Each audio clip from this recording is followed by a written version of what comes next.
বিসমিল্লাহির রহমানির রহিম। প্রিয় শ্রোতা ও শিক্ষার্থী বৃন্দ, আজকে আমরা পার্টস অফ স্পিচের দ্বিতীয় আইটেম নিয়ে কাজ করব। আজকে আমাদের আলোচ্য বিষয় হচ্ছে প্রোনাউন।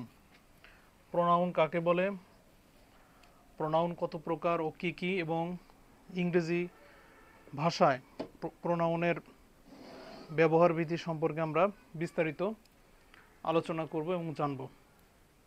তো আসুন প্রথমে আমরা জানি যে প্রোনাউনটা আসলে কি। Definition: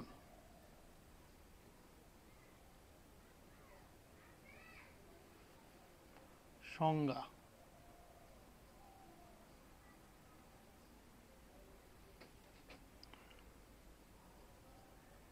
Pronoun is a parts of speech which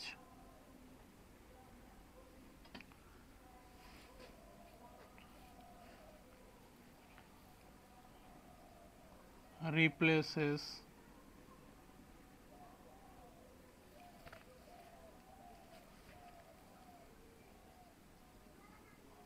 noun.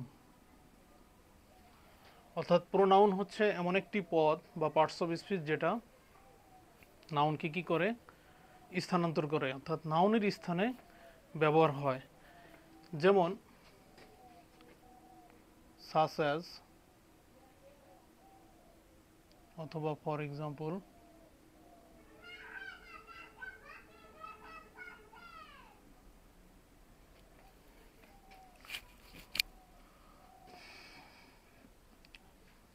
Rifat is a student। আবারও লিখলাম রিফাত eats rice। আবারও লিখলাম রিফাত মেইনটেনেন্স বা মেইনটেইনস, অথবা রিফাত ড্রাইভস এ সাইকেল। এখন দেখো এখানে এই অনুচ্ছেদের ভিতরে রিফাত একবার আসছে প্রথমে, বাক্যের প্রথমে, আবার আসছে দ্বিতীয়বার। Rifat is student, Rifat eats rice, Rifat drives A cycle. এই বারবার কি আসতেছে? রিফাত রিফাত আসতেছে। এই যে বারবার রিফাত রিফাত আসতেছে একটা নাম, এটা শুনতেও একটা দৃষ্টিকটু, আবার ব্যবহার করতেও একটু দৃষ্টিকটু। তো সেই ক্ষেত্রে ভাষাবিদরা এই রিফাতের পরিবর্তে একটি শব্দ এখানে বা একটি পদ ব্যবহার করবেন, যার ফলে কি হলো, এই স্ট্যান্জাটা দেখতে এবং পড়তে উভয় ক্ষেত্রেই সুন্দর হবে। এখানে রিফাতের পরিবর্তে, রিফাত যেহেতু কোন পুরুষ, তাহলে তার কেস, নমিনেটিভ কেস হবে হি। আবার এখানেও তার নমিনেটিভ কেস প্রোনাউন ব্যবহার করা হলো হি। তাহলে দেখো এখন বাক্যটি সুন্দর লাগবে যে রিফাত ইজ এ স্টুডেন্ট,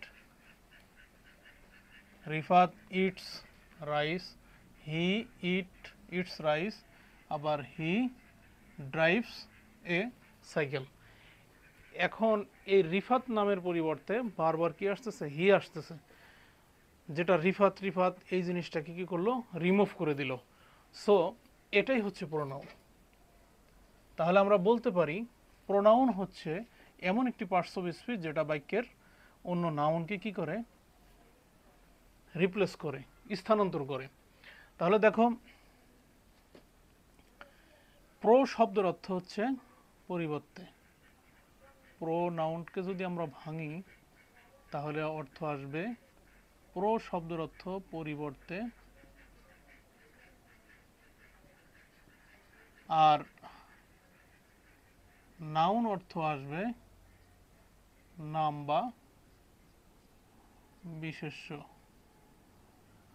অর্থাৎ নাম বা নামের পরিবর্তে বা বিশেষ্যের পরিবর্তে যে ওয়ার্ড ব্যবহার করা হয় তাকে বলা হয় pronoun. Kinds of pronoun, KINDS, kinds of pronoun অথবা types of pronoun, types of pronoun. How many types are pronoun? There are 8 types of pronoun. There are 8 types of pronoun. Pronoun হচ্ছে 8 প্রকার। THERE. There are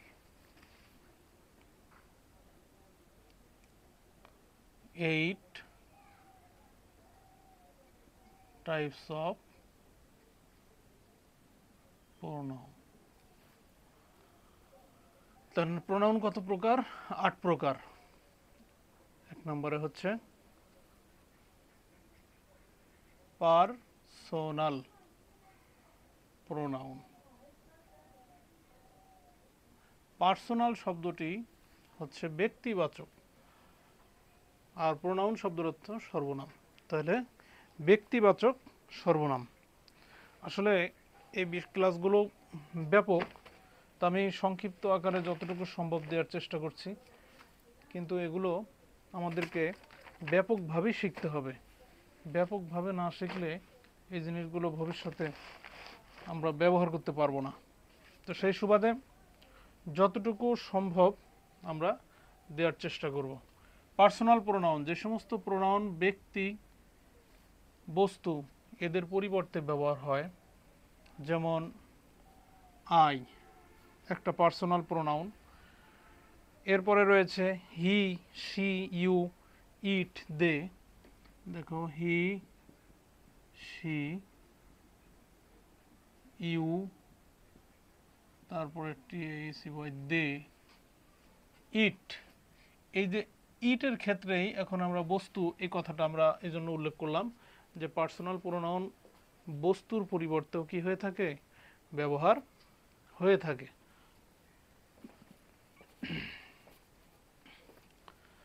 তাহলে আমরা একটা উদাহরণ দেখি। এখানে লক্ষণীয় এই I pronoun, he pronoun, she pronoun, you pronoun, they pronoun, it pronoun, এর সাথে সম্পৃক্ত আছে কেস। আমরা কেস সম্পর্কেও পড়ব। পার্সোনাল প্রোনাউন তাহলে ব্যক্তি বা বস্তুর পরিবর্তে যে প্রোনাউনগুলো ব্যবহার হয়ে থাকে সেগুলোকে আমরা পার্সোনাল প্রোনাউন বলবো। ডেমনস্ট্রেটিভ প্রোনাউন, ডেমনস্ট্রেটিভ শব্দের অর্থ নির্দেশক বাচক, DEMONSTRATIV,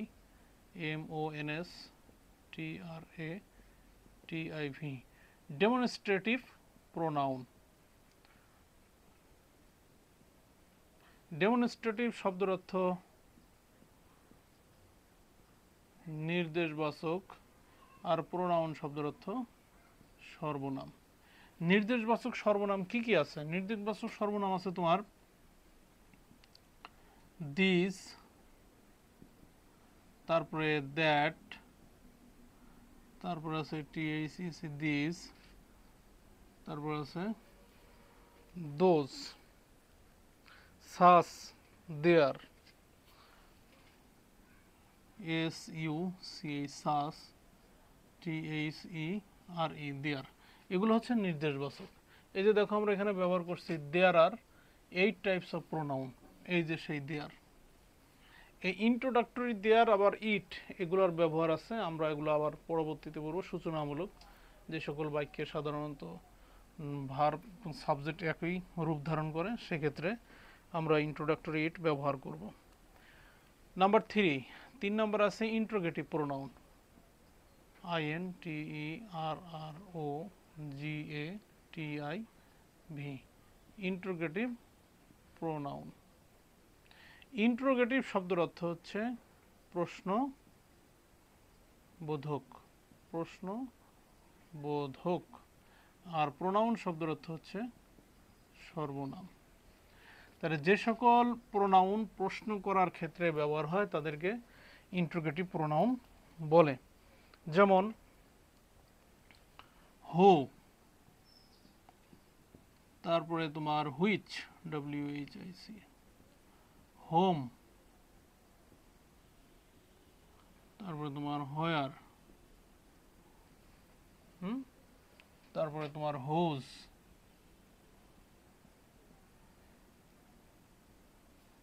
এগুলো etc, how, how much, how long, এগুলো সবই তোমার হচ্ছে interrogative pronoun.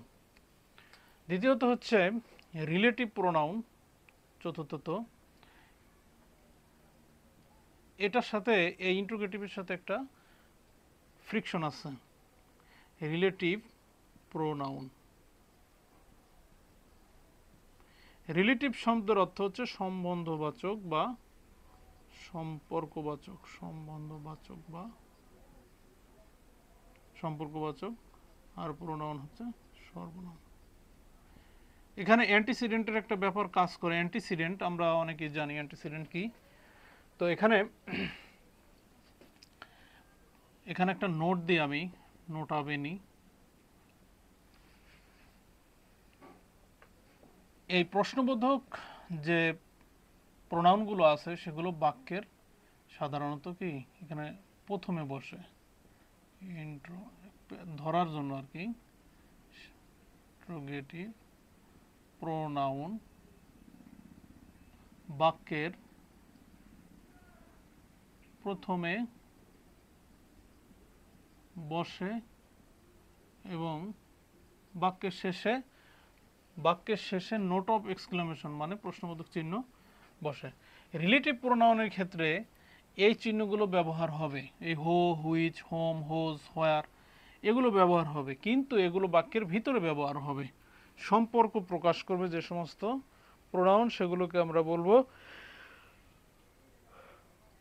Relative pronoun.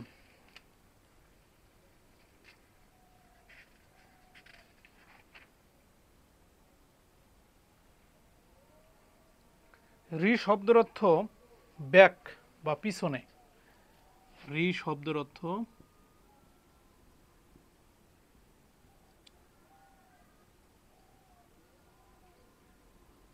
Back, BSc কে ব্যাক বা পিছনে। আর রিলেটিভ শব্দের অর্থ, লেটিভ শব্দের অর্থ হচ্ছে সম্পর্ক। লেটিভ শব্দের অর্থ সম্পর্ক। তাহলে রিলেটিভ হচ্ছে পিছনের সাথে সম্পর্ক। পূর্বোল্লিখিত যে নাউন বা প্রোনাউন থাকে তার সাথে পরের যে নাউন বা প্রোনাউন সেটার সম্পর্ক স্থাপন করাটাই হচ্ছে রিলেটিভ প্রোনাউনের কাজ। আমরা একটা উদাহরণ দেখি।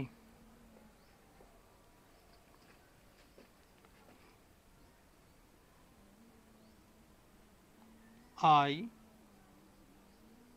saw the fisherman,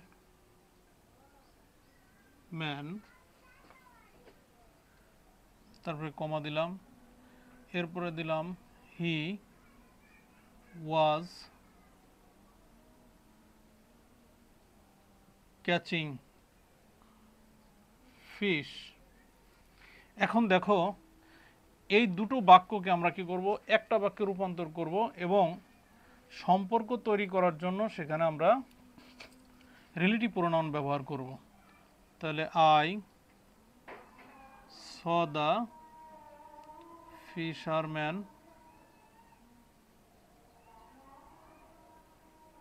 who was catching fish। এই যে এই অংশটুকু I saw the fisherman, এই অংশটুকু বাক্যের এটা অ্যান্টিসিডেন্টের কাজ করে, পূর্বোল্লিখিত যে নাউন থাকে সেটা।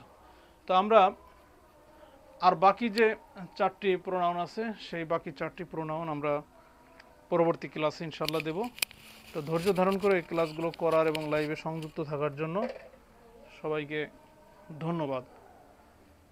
আসসালামু আলাইকুম ওয়া রাহমাতুল্লাহ।